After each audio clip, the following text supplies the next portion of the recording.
오늘 같이 함께 생각해 볼 성경은요, 로마서 1장 20절입니다.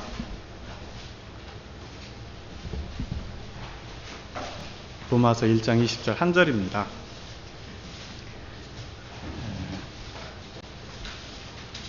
제가 읽을게요. 세상 창조 때부터 그분의 보이지 않는 것들, 곧 그분의 영원하신 능력과 신성이 그분께서 만드신 만물을 통하여 분명히 드러나 알게 되었으므로 그들이 변명할 수 없다 입니다. 제목은 하나님의 영원하신 능력과 신성에 늘 감격하며 살자입니다. 이 성경 구절은 참 유명한 구절인 것 같아요. 왜냐하면 창조론에 대해서, 창조과학에 대해서 이야기를 할 때 항상 이 성경 구절은 거론이 되곤 합니다. 근데 오늘 창조과학에 대해서 이야기하자는 건 아니고요. 네, 아무튼 그래도 이 성경 구절로 함께 생각해 보고자 합니다. 네. 요즘 이 시대에서는 빨리빨리가 대세인 것 같아요. 제가 중학교 때인가 고등학교 때 윤리책에 빨리빨리 증후군이라는 그런 단어를 본 적이 있는데요. 그때는 전혀 몰랐었는데, 이제 청년이 되고 나이를 먹으면서 보니까 진짜 사회는 빨리빨리 증후군인 것 같아요. 그래서 어디를 가도 빨리 가려고 그러고, KTX 타고 빨리 가려고 그러고, 또 그렇죠, 빨리빨리 어디서부터 어디까지 갈 때 빨리 가는 방법을 찾고 그렇죠. 그런데 그렇게 빨리 가다 보면 좋은 점이 있긴 있어요. 빨리 도착하기도 하고. 그런데 놓치는 게 많을 수가 있어요.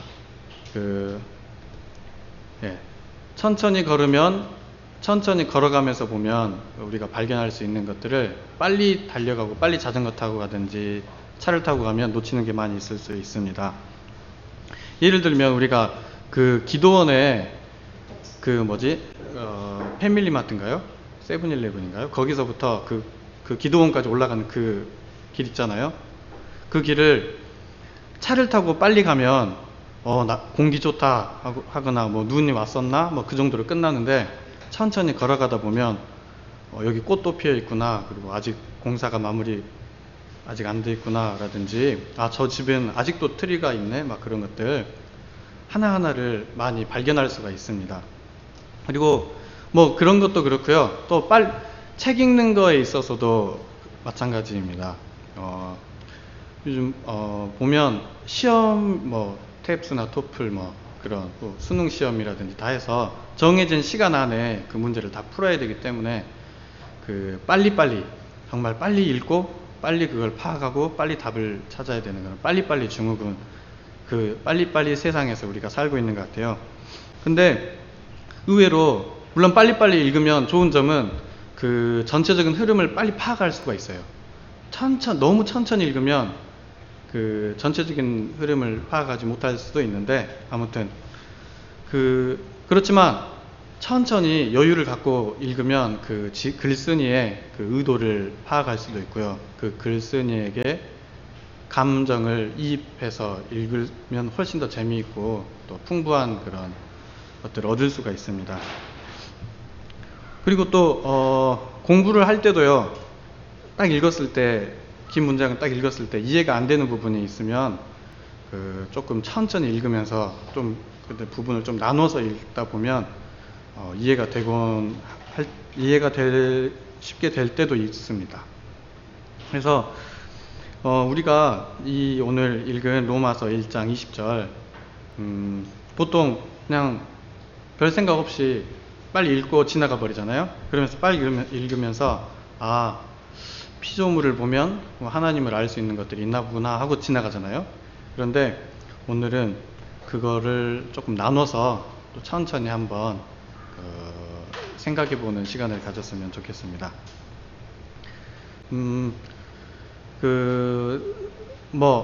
저는 세 부분으로 나눠서 생각해 볼 건데요.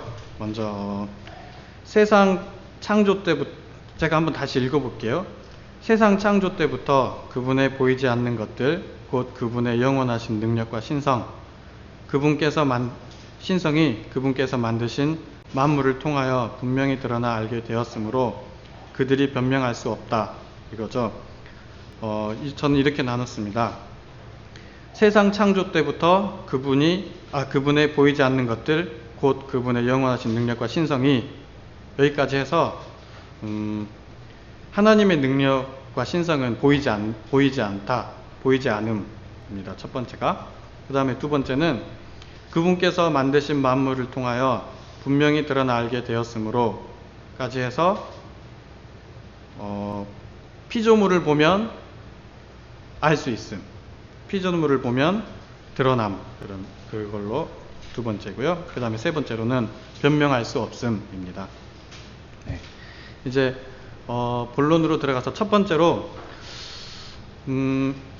하나님의 능력과 신성은 보이지 않음인데요. 한마디로 말하면 하나님은 보이지 않는다는 말이죠. 하나님은 보이지 않아요. 여기 보면은 그분의 보이지 않는 것들, 곧 그분의 영원하신 능력과 신성이니까 보이지 않는 것들을 좀 더 설명해서 영원하신 능력과 신성인데요. 여기서 필요는 없는데 일본어 성경에는 본성이라고 나와 있더라고요. 보이지 않는 본성. 굳이 필요는 없을 것 같은데 아무튼 그렇습니다. 그래요. 맞아요. 하나님은 보이지 않아요. 그리고 하나님의 음성이 들리지도 않고요. 그 다음에 하나님을 만질 수도 없어요. 사람이나 동물처럼 눈에 보이거나 하나님이 눈에 보이든지 아니면 소리처럼 라디오에 나오는 소리처럼 파동이 보이진 않지만 들리든지 아니면 바람처럼 보이지도 않고 들리지도 않지만 촉감으로 느껴지든지 하면 좋겠는데 하나님은 그러시지 않아요. 그래서 사실 하나님을 믿는다는 게 정말 쉬운 일은 아닌 것 같아요. 정말 자기 힘으로, 자기 이성으로 여러 가지 생각했을 때 하나님을 믿는다, 그런 거는 정말 쉽지 않은 일입니다. 그런데 하나님이 이 세상에 우리 앞에 가끔 나타난다면 어떨 것 같아요? 하나님이 가끔 나타나신다면, 그러거나 혹시 가끔 음성으로 들려주신다면 어떨 것 같아요?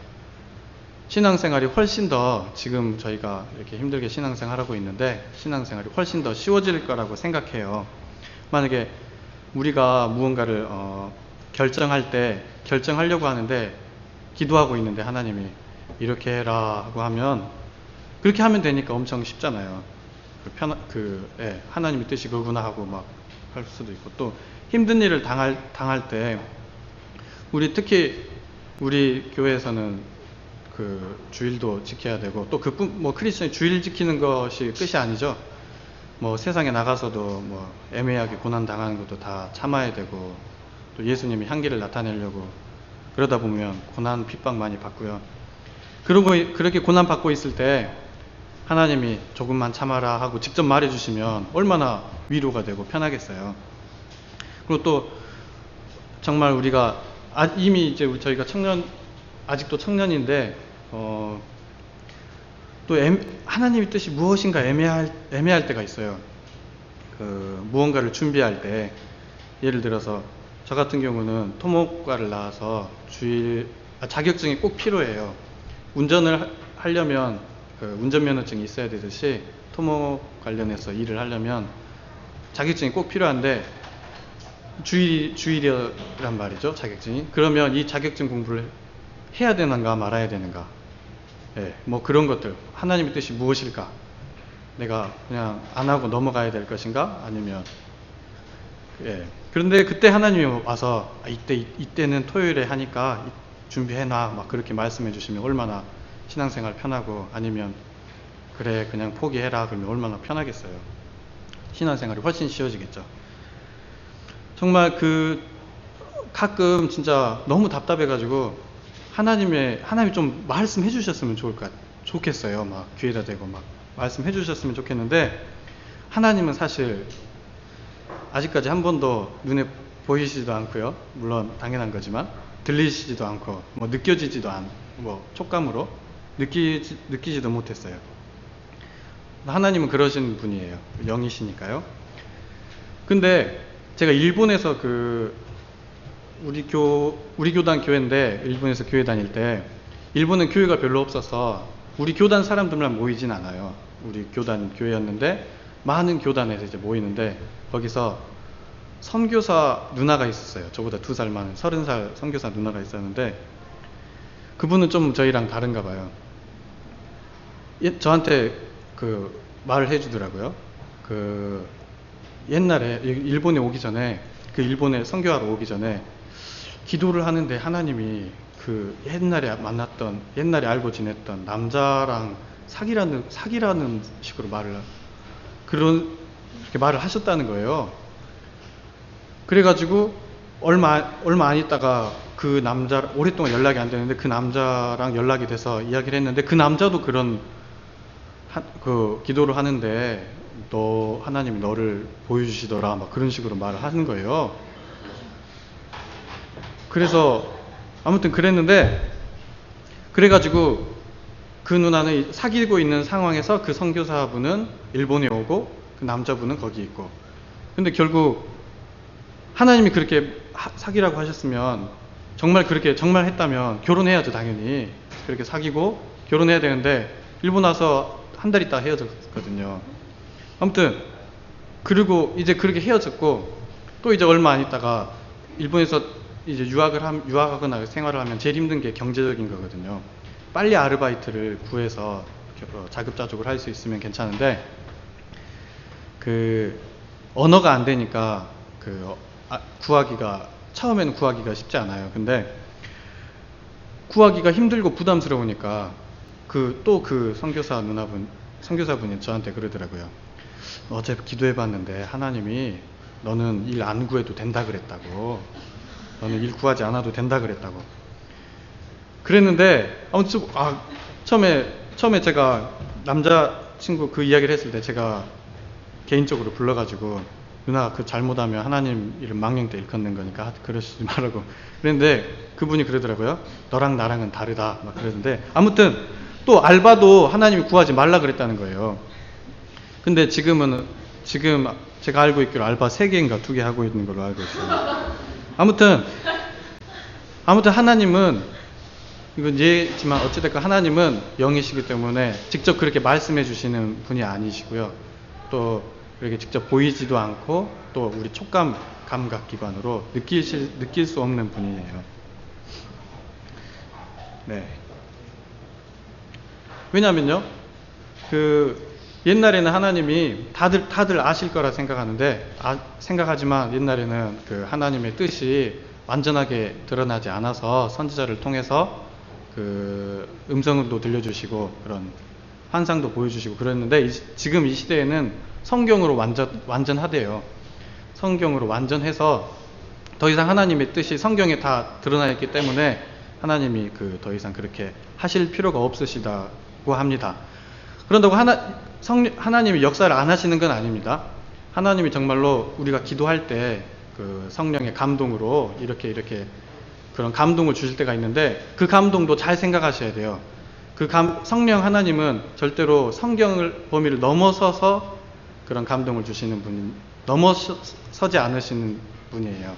그렇기 때문에 그런 감동이 왔을 때 성경에 맞는가 안 맞는가, 만약에 성경에서 벗어난다면 내 생각이거나 아니면 마귀가 주는 생각일 수도 있겠죠. 아무튼 이렇게 하나님은 보이시지 않고 또 직접 말씀해 주시지도 않기 때문에 어떤가를 선택하고 결정하는데, 저희들이 청년으로서 너무나 힘들고 또 하나님의 뜻이 무엇인가 너무나 고민이 많을 때가 있을 겁니다. 저도 일본에서 유학하고 있는데 3번이나 포기를 하려고 했어요.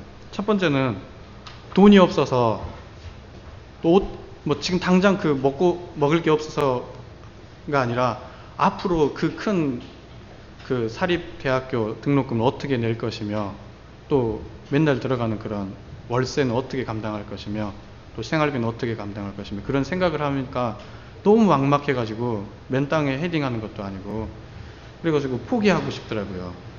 그리고 또 두 번째 포기하려고 했던 것은 한국에서 분명히 들어가는 조건이 원래는 시험을 봐야 되는데 시험이 주일이어서 제가 시험을 주일이기 때문에 안 갈 거라 그랬더니 그 와서 면접 때 그 면접에서 이제 어느 정도 그게 시험을 보진 않고 면접 때 실력만 인정이 되면 합격하는 걸로 해주겠다 했는데 딱 그 가니까 또 이제 그게 또 말이 바뀌더라고요.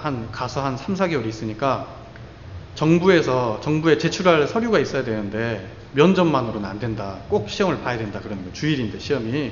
그래서 또 한국으로 비싼 초기 자금 들여서 갔는데 한국으로 또 다시 돌아가야 될 상황이었죠. 그 다음에 또 세 번째는 그 3월 11일 2011년인가? 11년 3월 11일 날 그 일본에 지진이 났는데 공교롭게도 제가 공부하던 곳이 그 원자력 발전소 후쿠시마랑 좀 가까운 곳이었어요. 그래가지고 한국에 와서 그럼 어떻게 해야 될 것인가, 도대체 하나님의 뜻이 무언가, 그것 때문에 세 번이나 그렇게 완전 진짜 다 정리하고 한국으로 오려고 했더니 세 번이나 있었습니다. 그런데도 하나님은 한마디도 말씀으로는 음성으로 들려주시거나 그러진 않더라고요. 근데 이미 그 선교사 누나처럼 제 마음속에 그냥 포기하라든지 그런 내 마음은 많이 있었죠. 네, 아무튼 하나님은 그러신 분입니다. 네.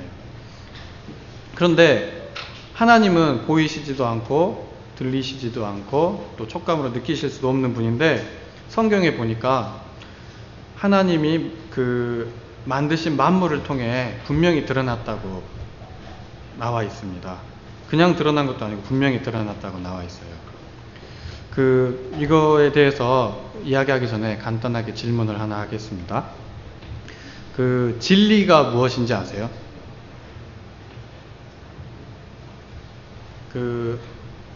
네, 저기 저랑 엄청 눈이 초롱초롱 하신 작은 김성진 형님. 진리가 무슨 뜻인지 아세요? 하나님의 말씀이요? 네. 나경진 자매님은 어떻게 생각하세요? 진리가 말씀이요? 그래요? 맞아요, 맞죠. 진리는 변하지 않는 게 진리잖아요. 사전적인 의미 같은 걸 본다면 불변하는 변하지 않는 것, 그런 게 진리이겠죠. 그러면 과장도 진리입니까? 그러면 과장도 진리입니까? 과장은 어떨까요? 과장하는 거. 예를 들어서 저 어렸을 때 제 중고등학교 때인가 저희 엄마가 그러셨는데 저는 어떤 연예인보다 더 잘생겼다고 어머니가 그러시는 거예요.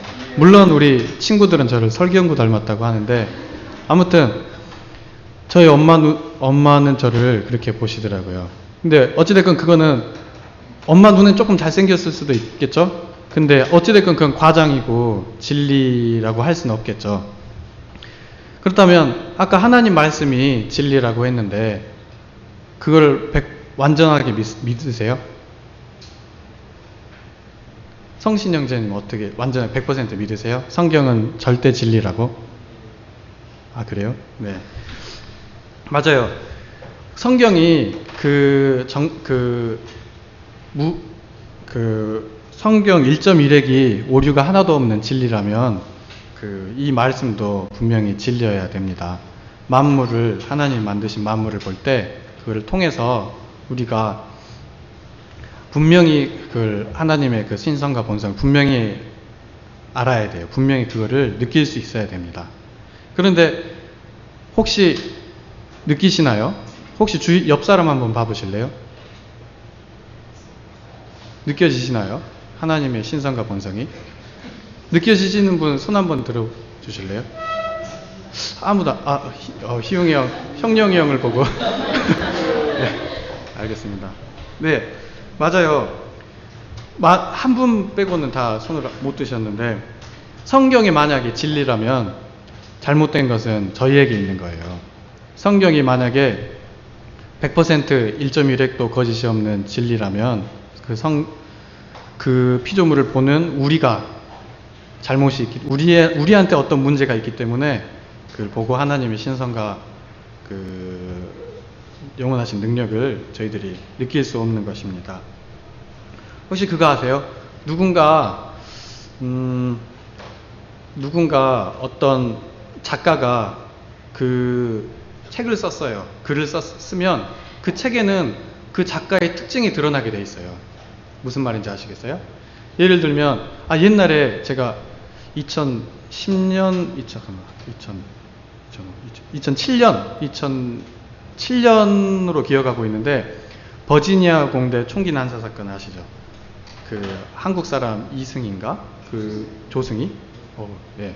그 사람이 그 학교 그 어떤 건물에 문을 다 걸어 잠궈 놓고 거기에 총으로 사람들을 쏴 죽였는데, 근데 그 전에 그 사람이 쓴 소설이 그 신문에 공개가 됐었는데요. 그 신문의 내용이 진짜 막 누구 살인하고, 그 수업 시간에 장문 시간에 쓴 소설이었대요. 근데 그걸 보면 뭐 살인하고 강간하고 막 그런 내용을 엄청 많이 써놨다 그러더라고요. 그러니까 어떤 거를 쓰면 거기에 그 사람의 그런 성품이라든지 그런 생각이라든지 그게 드러나는 거예요. 또 그 중학교 때인가 고등학교 때 배우는 그 정지용인가요? 정지용의 유리창 아시죠? 자기 자식을 잃고 그 창문을 통해서 밖에 있는 그 별을 보면서 슬픈 그런 감정을 쓰는 거잖아요. 그런 게 드러나게 돼 있단 말이에요. 자기가 어떤가를 만들면 거기에 드러나게 돼 있어요. 그 자기의 성품과 그런 자기의 그런 심리 같은 게 드러나게 돼 있습니다. 그런 것처럼 만물을 볼 때에도 하나님이 직접 보이진 않지만 그걸 만물을 만드신 하나님도 그 만물에 드러나게 돼 있습니다. 그러지 않겠습니까? 네. 그것을 못 느낀다면 아까도 말씀드렸지만 잘못된 것은 문제는 저희한테 있는 것입니다. 하나님의 능력과 신성을 아는데 과학적인 분석이 창조과학 같이 해서 과학적인 분석이 도움이 될 수는 있는데요. 사실 그거는 필수는 아니에요. 그렇다면 그러면 과학적인 분석으로 이거 정말 하나님이 하지 않으시면 안 되는 거구나, 그런 게 아니라면, 그게 그 하나님의 영원하신 능력과 신성을 느끼는 그게 아니라면, 그러면 어떤 게 하나님의 신성과 능력을 아는 것인가는 성경을 잘 파악하면 되는데, 창조과학은 그냥 부분적일 뿐이고요. 진짜 의미는 따로 있습니다. 그 의미가 뭐냐면요, 하나님의 능력과 신성을 알 수 있는 그 의미가 뭐냐면, 찬송가 493장에 잘 드러나 있어요. 여러분들이 매우 잘 아시는 찬송가인데요. 그 있죠. 나 이제 주님의 새 생명 얻은 몸. 여기 보면 3절에 보면요, 산천도 초목도 새 것이 되었고 죄인도 원수도 친구로 변한다. 새 생명 얻은 자 영생을 맛보니 주님을 모신 맘 새 하늘이로다. 영생을 맛보며 주 안에 살리라. 오늘도 내일도 주 함께 살리라.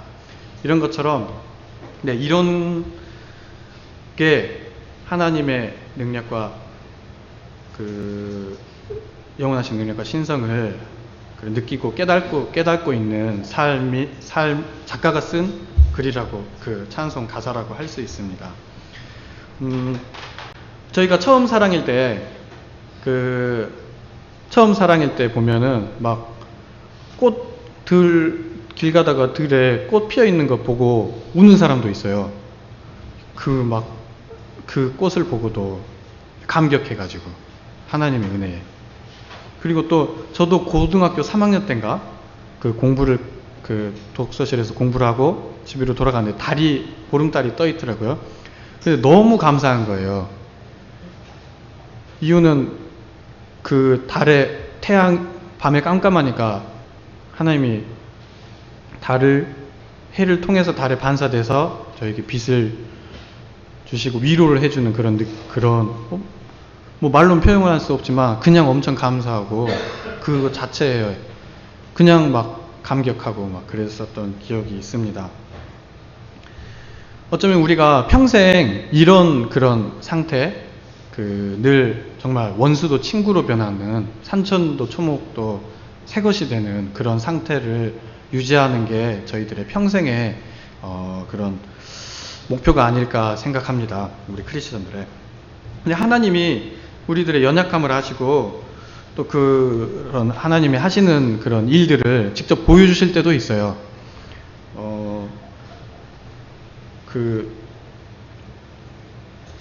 저의 경우를 말씀드리면요. 일본에 40도가 가까울 때 온도가 여름에 40도였어요. 근데 습도가 한국보다 더 심한 습도가 높다 그러나요? 습도가 더 높은 것 같아요. 그래서 너무 괴로워가지고 안 그래도 땀도 많이 흘리고 더위 많이 타는데 또 돈 아낀다고 에어컨도 한 번도 안 틀고 막 그러고 있는데 너무 더워가지고 하나님한테 기도를 했죠. 너무 더워요 하나님, 너무 더워요 하고 끝났어요. 기도가 예수님의 이름으로 기도합니다 아멘 하고 끝났던 것 같은데, 그때 하나님이 너무 불쌍히 여기셨는지 그 다음날 태풍이 오더라고요. 근데 신기한 게 뭔지 아세요? 태풍이 오는데 태풍이 와서 진짜 온 전체를 에어컨 틀어놓은 것처럼 엄청 시원하고 구름 하나도 안 꼈었어요. 뉴스에 의하면 태풍이 와서 그렇다 그러더라고요. 그리고 한 10일간을 그렇게 시원하더라고요. 그래서 그걸 친구들한테 말했더니 야 그건 아니다 막 그러면서 그거는 아니다 근데 그 안 믿는 친구들한테 말했더니 에이, 그건 그냥 태풍이 온 거라고 그러던데, 어찌됐건 하나님은 그렇게 저희들의 연약함을 아시고 또 하나님이 직접 하시는 일들을 크리스천인 정말 우리 특권을 가진 크리스천한테 직접 보여주실 때도 있어요. 그리고 시간이 없기 때문에 뭐 여러 가지는 그냥 넘어가도록 할게요. 네. 그래서 이제 다시 한번 말씀드리면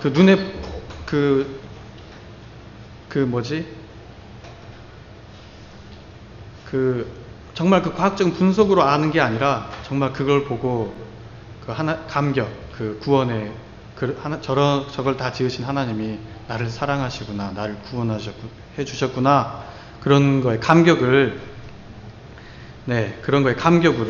말하는 겁니다. 능력과 신성을. 네. 근데 저희들이 세 번째로 보면 여기 성경 구절에 보면 20절 마지막 부분에 보면 그러므로 그들이 변명할 수 없다라고 나와 있는데요. 사실 여기서 그러므로 그들이 변명할 수 없다 해서 그들은 사실 저희를 가리키는 건 아니에요. 아예 안 믿는 사람들을 가리키는 건데, 사실 우리들이 정말 그들처럼 살고 있지는 않은가 싶어요. 막 그들처럼 뭐 별거 아닌 거에 불평하고 불만하고 감사할 줄 모르고 또 짜증낼 줄 모르고 짜증내고 막 아무튼 그러는데, 사실 핑계치 못하는 것 같아요. 제가 옛날에 재수할 때 엄청 영적 침체에 빠진 적이 있었는데요. 그때는 몰랐는데 지금 와서 돌아보니까 너무 힘들었었는데, 너무 괴롭고 힘들었었는데, 그때 지금 와서 돌아보니까 제가 그때 목표를 하나님의 나라, 의와 나라를 구하는 데 두지 않고 세상에서 좋은 대학교 가서 성공하는 거에 목표를 두고 있었던 게 확실하거든요. 지금 생각해 보면. 그렇게 아까도 말씀드렸듯이 그런 걸 못 느낀다. 하나님의 만드신 만물을 보고 그런 걸 느끼지 못한다. 믿음 생활하는데 감격이 없다. 그것은 여러 가지 환경 때문이 아니라 사실 저한테 있는 거예요. 나한테. 결국 나한테 있어서 사실은 변명을 할 수가 없습니다. 저도 사실 교회에 누가 원수가 있다. 원수가 있어서 도저히 은혜를 못 받겠다. 근데 사실 그 환경, 그 원수 때문에 은혜를 못 받는 게 아니라 그 원인은 저한테 있는 거예요. 왜냐면 아까 찬송가에서도 그랬듯이 원수도 그런 하나님의 감격과 은혜로 원수도 친구로 변하는데, 원수가 있어서 은혜를 못 받는다면 그거는 이제 그렇죠, 변명인데 그 변명도 못 하는 거죠, 사실은. 네. 아무튼 이렇게 세 부분으로 나눠서 생각해 봤는데요. 첫 번째는 하나님의 능력과 하나님은 보이지 않는다. 두 번째는 근데 그 하나님의 그런 성품과 능력이 피조물을 보면 알 수 있다. 그리고 우리는 그걸 변명할 수 없다. 그 정리를 해보면 하나님은 보이지도 않고 들리지도 않고 오감으로 느낄 수도 없는데, 그런 하나님을 정말 믿고 의지하고 또 정말 그 힘든 가운데 경외하면서 사는 게 참 어려운 거라는 거는 어려운 것 같습니다. 그러나 성경은 만드신 만물을 보면 그 하나님의 성품과 능력이 드러난다고 그랬는데, 사실 그걸 보는 피조물한테, 하나님이 만드신 그 만물한테 우리가 그거를 느끼지 못한다면 만물한테 문제가 있는 게 아니라 저희한테 문제가 있다는 거죠. 그리고 나이가 들면 들수록 진짜 많이 안주하게 되고요. 또 환경과 타협하게 돼요. 조금 피곤하니까 일해야 되니까 막 타협하게 되는데, 그래서 이제 그런 걸 많이 감격도 없고 정말 무의미한 신앙생활을 하게 되는데, 다시 한번 생각해 보면 정말 변명을 못 하겠어요. 그 주어진 달란트 같은 거를 다 잘 활용하지 못한 제 자신을 보면 정말 그런 변명을 할 수가 없을 것 같아요. 그리고 또 더 깊이 생각해 보면 혹시 나한테 옛날에 제가 재수할 때 세상의 목표를 둔 것처럼 세상에 하나님의 나라와 의가 아닌 세상의 목표를 두고 그런 신앙생활을 하고 있지는 않은가 하는 거를 되돌아봤으면 합니다. 결론을 내리면요, 저희가 늘 무미건조한 신앙생활이 아니고 정말 원수도 친구로 변하는, 또 그리고 자연 그런 걸 볼 때도 정말 감격하고 눈물을 흘리는, 또 힘든 상황에서도 그를 하나님의 은혜로 즐거워하고 또 그런 희락과 감격을 늘 느낄 수 있는 저와, 특히 먼저 저와 우리 청년부가 됐으면 좋겠습니다. 그러면 기도하도록 하겠습니다. 하나님 아버지, 은혜와 사랑을 감사드립니다.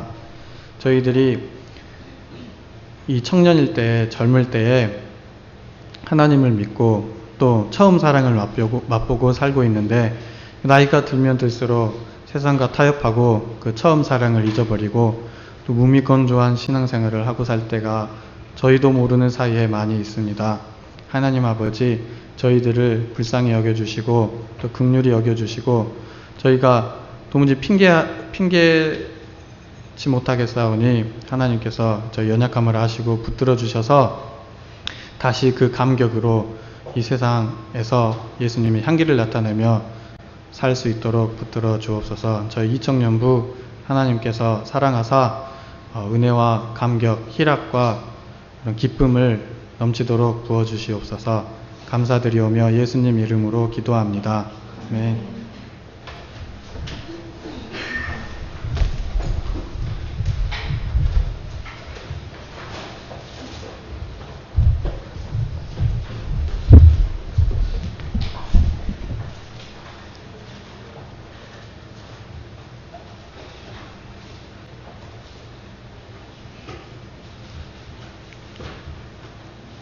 네, 찬송가 493장, 새 찬송가는 436장입니다. 찬송가 493장, 새 찬송가는 436장입니다.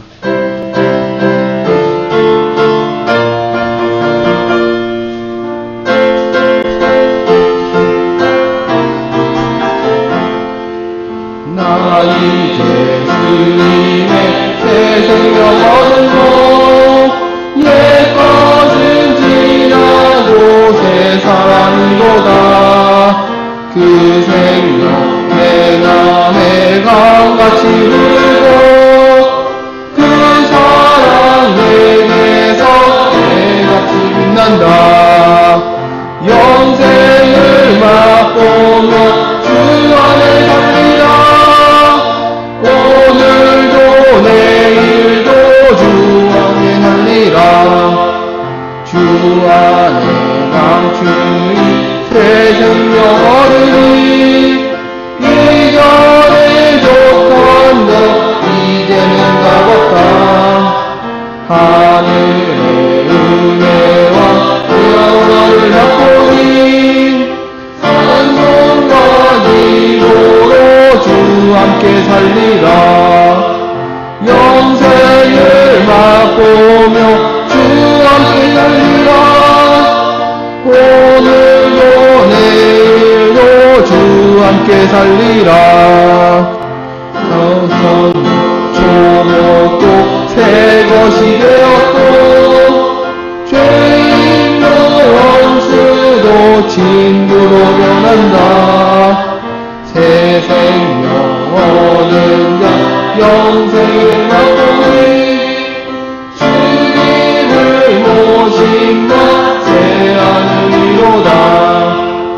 영생을 맛보며 주 안에 살리라. 오늘도 내일도 주 함께 살리라. 주 따라가는 길 험하고 멀어도 찬송을 부르며 뒤따라가리라. 나를 모시고 영원히 살리라. 날마다 섬기며 주 함께 살리라. 영생을 맛보며 주 안에 살리라. 오늘도 내일도 주 함께 살리라. 장로님께서 강평하시겠습니다.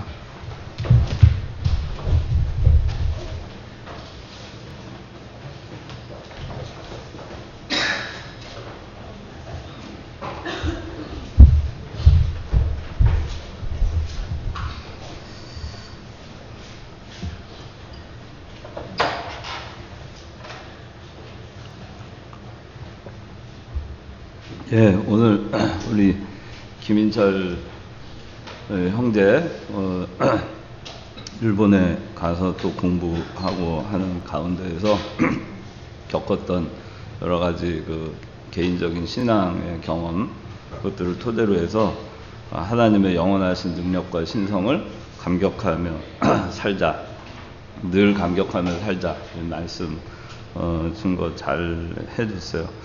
이 본문 말씀은 아까 그 인철 형제도 얘기했지만은 불신자들에 대해서 경고한 하나님의 말씀입니다. 불신자들에 대해서 경고한 하나님의 말씀이지만 근데 우리에게도 도전이 되는 말씀이에요. 여기 18절부터 다시 보면은 하나님의 진노는 불의로 진리를 막는 사람들의 모든 불경건과 불의에 대하여 하늘로부터 나타나는데 자, 하나님의 진노가 나타난다 그랬어요. 근데 누구한테 나타나냐면은 불의로 진리를 막는 사람들의 모든 불경건, 불의에 대해서 그 하나님의 진노가 이제 하늘로부터 나타난다 그랬어요. 나타나는데 그 나타나는 이유가 뭐냐면은 19절에 하나님을 알만한 것이 그들 안에 밝히 드러나 있기 때문이다 하는 겁니다. 하나님의 진노가 예수 믿지 않았던 사람들에 대해서 하나님의 진노가 우리는 몰랐다. 우리는 하나님을 알만한 것이 있는지 몰랐다. 라고 할 수 있는 변명의 여지가 없다는 겁니다. 면책의 여지가 없다. 그 얘기를 하는 겁니다. 그래서 하나님의 진노가 이제 그 하나님의 심판 때에 하나님의 진노가 나타날 텐데 그 진노를 받을 때 불신자들이 믿지 않아 하면 믿지 않았던 사람들이 잠깐만요. 하나님을 알만한 것이 우리 안에 밝히 드러나 있지 않았습니다. 난 몰랐습니다. 또 하나님의 영원하신 능력과 신성이 만물을 통해서 나타나지 않았습니다. 나는 잘 몰랐습니다. 분명하지 않았습니다. 불확실했습니다. 그런데 나한테 무슨 책임이 있습니까?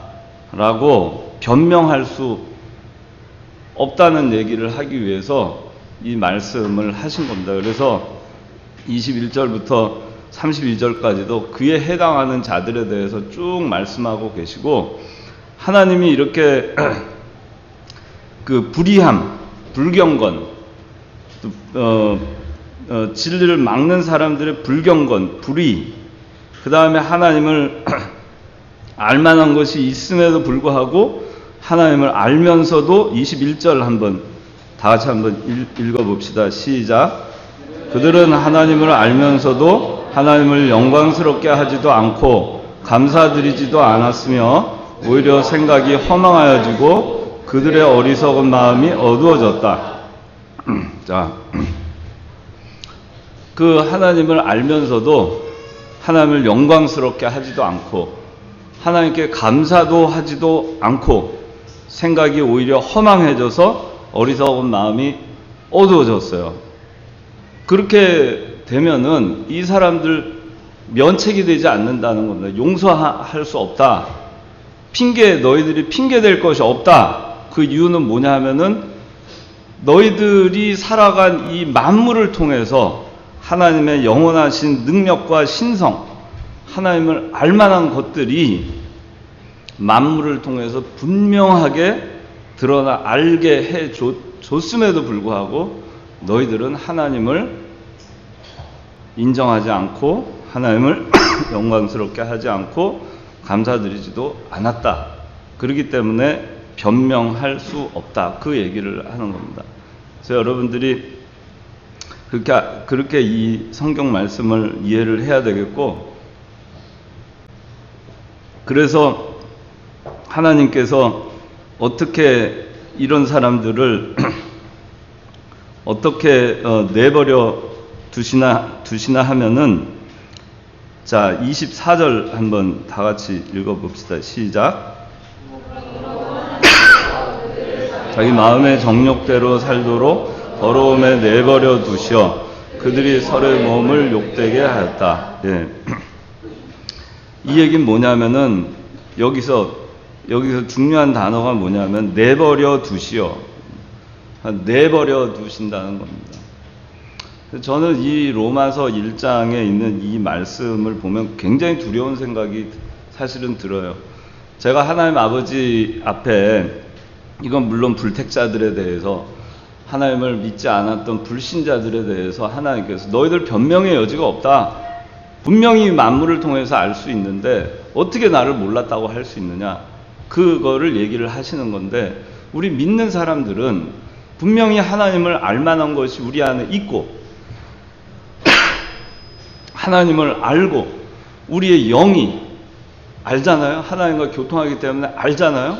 그걸 알매도 불구하고 여전히 불의하고 불경건하고, 그 다음에 하나님을 영광스럽게 하지도 않고 하나님께 감사하지도 않고 오히려 마음이 허망해져서 어리석은 마음으로 어두워져 가지고 그냥 자기 마음대로 사는 겁니다. 예수 믿는다고 하면서도 자기 하고 싶은 대로 하고 사는 거예요. 경건하지 않고 불의하고 하나님을 영광스럽게 하지도 않고 감사드리지도 않아요. 이런 모습 가운데 우리가 처해 있지 않은지 우리가 이 말씀을 볼 때 회개해야 돼요. 우리는 이런 모습 없는 거. 아까 인철이도 간단하게 언급을 했는데 우리한테 이런 모습 없나? 불신자들에 대해서 하는 얘기인데 우리한테는 해당 사항이 없나? 우리 하나님을 분명하게 알잖아요.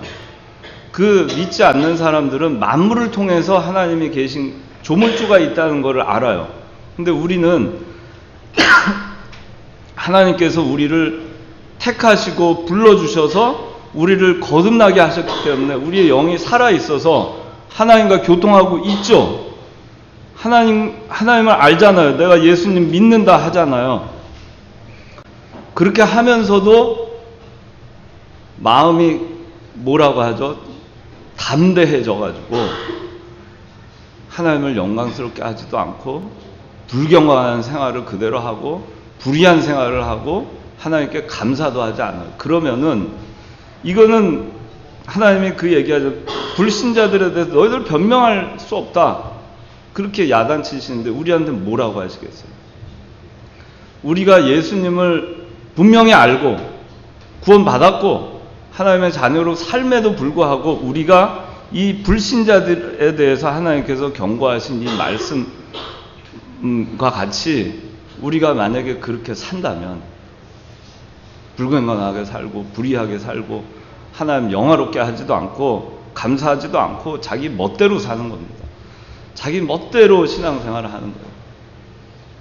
하고 싶으면 하고 하기 싫으면 하지 않고 주일 지키고 싶으면 지키고 지키기 싫으면 안 지키고 하나님을 영광스럽게 할 마음이 생기면 하고 좀 그렇지 않을 때는 하지 않고 하나님께 감사할 마음이 조금 있을 때 좀 하다가 아니면 불평과 원망을 하고 그러면 우리한테 해당되는 그 책망이 얼마나 심하겠어요. 그걸 여러분들이 이 본문 말씀을 들을 때 생각을 해야 돼요. 그래서 물론 이 말씀 자체가 하나님의 영원하신 능력과 신성 그분 만물을 통해서 분명히 드러나 알 수 있다 하는 거를 이 창조주 하나님의 능력, 하나님의 신성 그거에 대해서 이 불신자들에 대해서 얘기를 하지만 더 중요한 거는 우리가 하나님을 알면서도 하나님을 영광스럽게 하지도 않고 감사도 안 하고 생각이 허망해져 가지고 그냥 어리석은 마음이 어두워져 가지고 그냥 우리 마음대로 신앙생활을 할 때 우리 양심에 손을 놓고 생각을 해보세요. 그럴 때 우리도 사실 많아요. 저도 그럴 때 아주 보면은 많은데 그때마다 이 말씀을 저는 생각하면서 두려운 마음이 듭니다. 그러면 하나님께서 어떻게 하실까? 그냥 내 깔려두는 겁니다. 그래 그렇게 해라. 그 상관없는 자가 되는 거예요. 하나님과 나와 상관없는 자가 되는 거예요. 그것이 참 두려운 것입니다. 그래서 제가 옛날에 대학교 다닐 때 저도 뭐 여러분들한테 몇 번 얘기했는데 방황을 한 적이 있어요. 그런데 이상하게도 방황을 하고 신앙생활도 열심히 하지 않았는데 학교 생활은 너무나 잘 됐어요. 이상하게 공부를 안 했는데 성적은 잘 나오고 공부를 안 했는데 안 하고 좀 본 데에서 시험 문제가 나오고 그러니까 이거 기적이라고 생각할 수 있겠죠? 하나님이 나를 도와주시는구나? 아니죠. 어느 날 제가 새벽에 3시에 이제 그날 물리 시험이 있어요. 일반 물리 시험이 있어서 새벽 3시에 일어나서 공부를 하려고 딱 일어났는데 일어나자마자 저한테 딱 밀려오는 생각이 있었어요. 제가 생각한 것도 아니었어요. 하나님이 나를 버리신 것은 아닐까? 그 생각이 드는 순간 두려웠어요. 내가 얼마나 방탕하게 참 하나님 무시하고 하나님 그러고 하는데 하나님이 나를 버리지 않으셨다면 어떻게 내가 하는 일이 잘 될 수가 있느냐 하는 벌을 받아도 매를 맞아도 벌써 맞았어야 되는데 어떻게 잘 될 수가 있는가. 그래서 그 두려움 때문에 회개하고 돌이켰던 기억이 나요. 그게 이 말씀이에요. 하나님이 내어버려 두사. 이 개역 성경에 보면 내어버려 두사 이렇게 나옵니다. 24절에. 여기 내버려 두시어 이러는데 내어버려 두사. 그냥 내팽개쳐 두시는 겁니다. 하나님이 여러분을 내팽개쳐 두시면 어떻겠어요? 그 기분이. 그래서 정말 하나님 아버지 앞에 잘해야 되겠구나. 내가 하나님 아버지한테 매 맞기 전에 잘해야 되겠구나. 그 생각을 합니다. 요새도 해이해질 때는 이 말씀을 생각을 하고 내버림을 당하지 말아야 되겠다. 그 생각을 합니다. 우리가 살아가는 모든 것에 하나님의 영원하신 능력과 신성이 나타납니다. 아까 인철이가 너무 더워가지고 기도하니까 태풍이 왔잖아요. 그래가지고 맑고 쾌청한 날씨가 있잖아요. 그것만이 그 기도의 응답일까? 그것만이 하나님의 능력과 신성이 나타난 것일까? 그렇지 않아요. 그러니까 제가 옛날에 교통사고를 당해서 죽을 뻔한 적이 몇 번 있었어요. 생각하기를 제가 하루는 그 2번 다 미국에서 사고가 났는데 한 번은 달라스에 있는 교회를 갔다가 밤 운전을 하고 와서 너무너무 피곤한데 8시간, 9시간 걸리는 운전 거리니까 빨리 와야 월요일 날 아침에 학교에 갈 수가 있었어요. 그래서 거기서 달라스에 교회를 마치고 거리는 한 800km가량 됐던 것 같아요. 그 교회와 제가 사는 공부했던 곳과. 근데 토요일 날 갔다가 거기서 주일날 예배를 드리고 주일날 모든 예배를 마치고 그래서 식사를 하고 그러고 떠납니다. 그 떠나면은 새벽에 도착을 해요. 근데 운전을 하고 이렇게 가는데 너무 고단한데 그냥 달린 거죠. 그리고 제 처하고 큰 아이가 있었어요. 둘째는 그때 이 세상에 없을 때였고. 그런데 깜빡했습니다. 깜빡하고선 눈을 떠보니까 낭떠러지 바로 앞이었어요. 그 아마 낭떠러지 떨어졌으면 흔적도 없이 아마 사라졌었을 거예요. 여러분 앞에 못 서 있을 겁니다. 그 깜빡하는 순간 낭떠러지 앞에 있었고 그 순간 핸들을 돌려서 살았어요. 그러면은 생각할 수 있겠죠. 하나님께서 나를 건지셨다. 그 기적이라고 할 수 있죠. 하나님께서 하나님의 능력과 신성을, 하나님의 능력을 보여주셨구나. 그러나 그 달라스를 수없이 왔다 갔다 했어요. 근데 그 동안에는 사고가 그런 일이 없었거든요.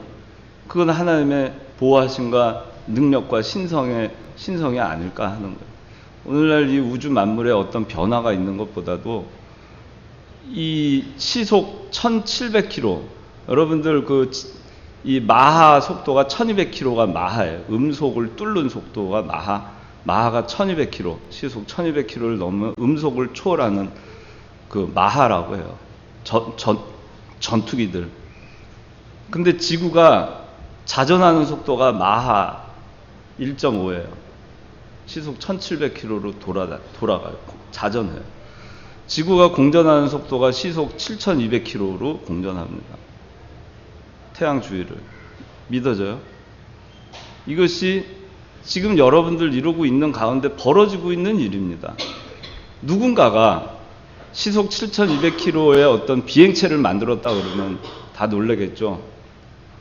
그런데 여러분들이 지금 발을 디디고 있는 이 지구가 시속 1700km로 돌고 있고 시속 7200km로 태양 주위를 돌고 있어요.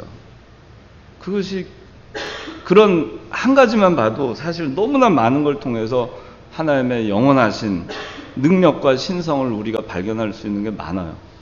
근데 우리가 그것을 당연한 걸로 알고 살기 때문에 하나님의 능력과 신성이라고 받아들이지 않는 것이죠. 그러니까 우리 그 눈에 보이지 않는 거, 우리 손바닥에 수백만의 세균이 득실되지만 안 보이잖아요. 안 보이다고 해서 우리가 없다고 얘기할 수 없잖아요. 하나님도 마찬가지예요. 보이지 않는 것이 이퀄 없는 것이다가 아니죠. 보이지 않을 뿐이에요. 존재하지만 보이지 않는 거죠. 우리가 볼 수 있는 그 영역은 가시광선 영역밖에 없는 빨주노초 파남보 그 색깔의 영역에 있는 것만 우리 보이는 거지, 그 영역을 빨간색 조금 벗어나고 보라색 벗어나기 시작하면 우리 눈에는 그 가시광선 영역 밖에 있는 모든 물체들은 보이지 않아요. 근데 제가 옛날에 그 전공을 화학을 했는데 화학을 하다 보면은 가시광선 영역에 있는 세계에 존재하는 물질들이 엄청나게 많은 것을 알아요. 가시광선 영역 밖에 존재하는 물질들에 대해서 공부를 해요. 근데 그것을 보기 전까지는 다른 것을 통해서 울트라 바이올렛 뭐라고 하죠? 하여튼 자외선 영역에 있는 그거를 볼 수 있는 기계가 있고 적외선 밖에 있는 영역에 있는 거를 볼 수 있는 기계가 있어요. 그런 것들을 통해서 우리가 확인을 하는데 그것이 없다라고 할 수 없어요. 우리 눈에 보이지 않는다고. 우리가 얼마나 단세포적이고 유한한 존재인지 우리가 알아야 됩니다. 그래서 오늘 이 본문 하나님의 영원하신 능력과 신성을 늘 감격하며 살자 그랬는데 여러분들 그래 내가 하나님을 아는데 하나님이 나를 아시는데 내가 하나님을 불의하게 하나님 앞에 행하고 불경건하게 행하고 하나님이 영화롭게 하지도 않고 감사치도 않아서 그래서 내가 내어버린 바 되는 그런 존재가 돼서는 안 되겠구나. 항상 그 생각을 하고 여러분들 신앙생활을 해야 됩니다. 교회 내에서뿐만 아니고 교회 밖에서도 마찬가지예요. 밖에서도. 그렇게 하고 기적, 하나님의 능력과 신성이라고 하는 것은 꼭 무슨 특별한 일이 일어나야만 능력과 신성이 있는 것이 아니라 여러분들이 살아가고 있는 그 자체가 놀라운 것입니다. 여러분들의 생명이 유지되고 있는 그 자체가 엄청난 일이고 아무 일도 여러분들에게 사고가 일어나지 않고 여러분들이 하루하루를 보내고 있다는 그 자체가 엄청난 이적이고 기적입니다. 오늘 들은 말씀 생각하면서 잠깐 시간이 많이 갔으니까 잠깐 제가 기도하고 마치겠습니다.